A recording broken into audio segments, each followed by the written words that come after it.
dia mengubah kehidupan sih, mengubah kehidupan. Ketika kita datang ke rumah seseorang karena diundang, terus mendapatkan treatment yang bagus, mendapatkan pahala sesuatu yang luar biasa, pasti itu mengangankannya. Itu akan merubah orang tanpa disadari. Kalau kita tulus, insya Allah.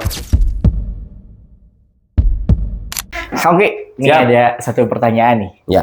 Makna umroh itu apa sih buat kamu? Kan mungkin sekarang udah agak lumayan sering tuh balik bawa jemaah juga gitu. Tapi kita pengen tahu nih makna umroh buat Kang Uti. Makna umroh ya. Secara mendalam, terus juga pengaruhnya apa sih buat kehidupan kita, buat agama kita apa sih? Yang kita tahu kan umroh itu sering kita dengar, itu adalah undangan dari Allah. Betul ya, undangan. Kita bayangin kalau kita antum ngajak anak diundang tiap hari, makin diundang datang, semakin sering datang, lama-lama jadi deket kan kita kan? Jadi deket. Kalau udah diundang nggak datang-datang terus nyalahin gue nggak diundang-undang, lu nggak udah diundang lu aja nggak jawab, nah itu malah bikin jauh gitu ya. Nah yang pertama tentu umroh adalah ibadah tentunya, tapi ada memayis pembedanya yang spesialnya itu adalah undangan gitu ya. Undangan Allah kepada kita untuk mendatangi Baitullahnya gitu. Adalah sebuah kemuliaan, dan bahwa Anda pernah mendapati waktu itu ada ustadz, beliau menjadi pembimbing sampai melayani jamaah umroh ya. Sampai dia bertanya sama mutawifnya kalau nggak salah. Antum tahu nggak ini siapa? Anak kecil. Tahu nggak ini siapa? Mutawif nggak tahu. Masa lu nggak tahu ini orang terkenal banget? Katanya nggak tahu. Ini tamu Allah. Katanya. Allah mengundang dia ke sini. Allah yang memuliakan anak kecil itu datang ke sana untuk menjadi tamunya. Maka kita selaku travel ya kita muliakan, ini tamu Allah gitu ya. Ketika dia mengeluh, ya iyalah gitu. Kita harus melayani itu benar-benar. Ketika bilang ini adalah tamu Allah, itu jeg ke kitanya, iya kita kan tugasnya melayani, ya kan. Tugas travel itu ibaratnya kita pelayannya di rumahnya Allah. Jadi khadimul Duyufur Rahman ya. Duyufur Rahman ya. Kita dapat pahala dari dianya, tapi tadi gitu ya. Nah kita kadang-kadang kita ada dua kemuliaan alhamdulillahnya, itu kita selain kita diundang, kita juga melayani yang diundang sama Allah. Gitu, kadang-kadang. Tapi tadi buat anak pribadi yang pertama adalah kemuliaannya adalah ketika kita diundang, terus beberapa kali diulang ke sana, alhamdulillah diundang, dan harus merasa seperti itu undangan, jangan kayak dipaksa dipanggil sama Allah gitu ya kita ke sana. Kadang-kadang beberapa kita udah terlalu sering, kita melayani orang terus, nanti lama-kelamaan sayang kalau hilang rasa itu. Tahu bahwa Allah mengundang kita untuk kita beribadah di rumahnya, itu kemuliaan yang luar biasa. Jadi melepas kangen, walaupun nggak Madinah, kapan sih nggak kangen ya, tapi ibadah yang spesial, apalagi ibadah ini tipenya ibadah yang diundang langsung sama Allah ke rumahnya. Jadi itu suatu hal yang spesial, makanya kita harus perhatikan adab-adab ketika bertamu, salah satunya ketika di sana ya. Dia mengubah kehidupan sih, mengubah kehidupan. Ketika kita datang ke rumah seseorang karena diundang, terus mendapatkan treatment yang bagus, mendapatkan pahala sesuatu yang luar biasa, pasti itu mengangankannya. Itu akan merubah orang tanpa disadari. Kalau kita tulus, insya Allah minta kepada Allah apa yang kita minta, bahkan orang aja di sana bisa fulus. Kejadian ya. Dan kejadian orang itu ya. Jadi kaya gitu.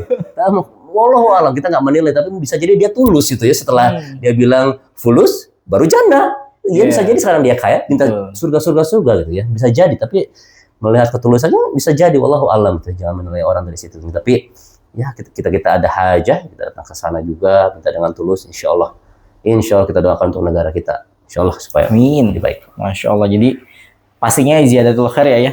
Pasti dong, udah ditambahinnya juga dia berapa sholat di sananya aja ya, subhanallah. Jadi insya Allah akan selalu nggak akan ada, kayaknya nggak akan berkurang kebaikan pulang dari sana ya, kecuali yang kita sangka berupa bayar. Ya sebenarnya nggak berkurang, kita dapat sesuatu hal yang jauh lebih, bahkan nggak bisa dihitung dengan harga segitu ya, beberapa kali lipat gandakannya. Jadi insya Allah bertambah, dan insya Allah juga orang yang mengeluarkan hartanya untuk umroh, insya Allah akan ganti, insya Allah. Diganti ya, Masya Allah. Tadi yang anak garis bawain sih ya, yang tadi ya, apa namanya, ketika kita ke sana jadi petugas melayani para tamu Allah, kadang-kadang kita suka terbersit nih, capek ya, kapan nih kita bisa jadi jemaah gitu ya, bukan jadi petugas gitu. Tapi ternyata tadi diingetin tuh, ada keutamaan tersendiri ya, Masya Allah. Bahkan sempat waktu itu ada ustadz yang dia itu pada saat itu dia sebagai tour leadernya ya, kan ada tour leader, ada ustadz pembimbing, ada dua yang berbeda. Kadang-kadang saat itu dia bilang saya mau fokus untuk melayani aja dulu karena saya mukim di sini, nanti umroh mah nanti aja kalau sayanya sendirinya juga bisa, tapi saya mau fokus untuk melayani dulu, memastikan semua jamaah bacaannya benar, tidak terpisah, dan prosesi umrohnya alhamdulillah bersama beliau berjalan dengan baik. Setelah itu baru dia nanti sendirian aja karena dia mukim gitu ya. Jadi dia bisa fokus. Tapi karena saya di sini ditugaskan untuk melayani dan membimbing, itu yang saya lakukan. Karena kadang-kadang saya juga sendiri pernah ngalamin ketika waktu itu membimbing, anaknya juga saking asiknya ibadah lupa kita tuh diamanahkan untuk membimbing mereka yang di belakang. Ada yang ketinggal, ada yang gimana. Oh iya lupa gitu. Jadi tadi kita jangan lupa akar kita sama travelnya itu seperti apa. Oh untuk membimbing kalau bisa itu ya gimana. Cuma utama kita adalah ya kita melayani gitu, melayani para tamu Allah, dan insya Allah pahalanya juga ya. Kalau kita melayani dengan baik, satu kepala itu kita yang dapat. Kalau kita insya Allah berniat untuk tadi melayani dengan baik supaya mereka bacanya bagus. Iya. Dan ini jadi disclaimer ya lewat video ini nih. Maksudnya kalau lihat petugas tuh kayak yang kenapa ya kok kayak sholat jamaah kosor terus apa segala. Padahal di belakang tuh kita punya maksud, kita punya maksud untuk melayani yang terbaik. Ada hajah yang lainnya, ya ada kepentingan yang lebih. Ada kepentingan yang lebih besar. Betul, bukan artinya kita menyepelekan ibadah ya. Enggak ya, insya Allah ya. Enggak. Insya Allah kita berhusnuzon. Kenapa? Mereka ketika sendiri, kayak tadi Ustadz, ketika udah beres jamaahnya, dia sendiri yang berangkat. Kita nggak tahu ibadah mereka mungkin jauh lebih tinggi lagi dari para jamaahnya. Jadi tadi justru kita yang melayani, kita harus lebih lagi. Selain melayani, ibadahnya juga harus lebih. Jangan sampai dong yang ngebimbingnya ternyata ya meremehkan ibadah, nggak bagus juga gitu ya. Iya benar-benar. Jangan. Masya Allah. Jadi kalau berangkat bareng sama Kang Uki, insya Allah dibimbing ya dengan pembimbingan yang maksimal. Dan kalau berangkat bareng sama Sadika, insya Allah ada tim-tim yang profesional untuk melayani para jemaah. Insya Allah bareng-bareng kita ya. Insya Allah. Siap, berkalah. Syukur.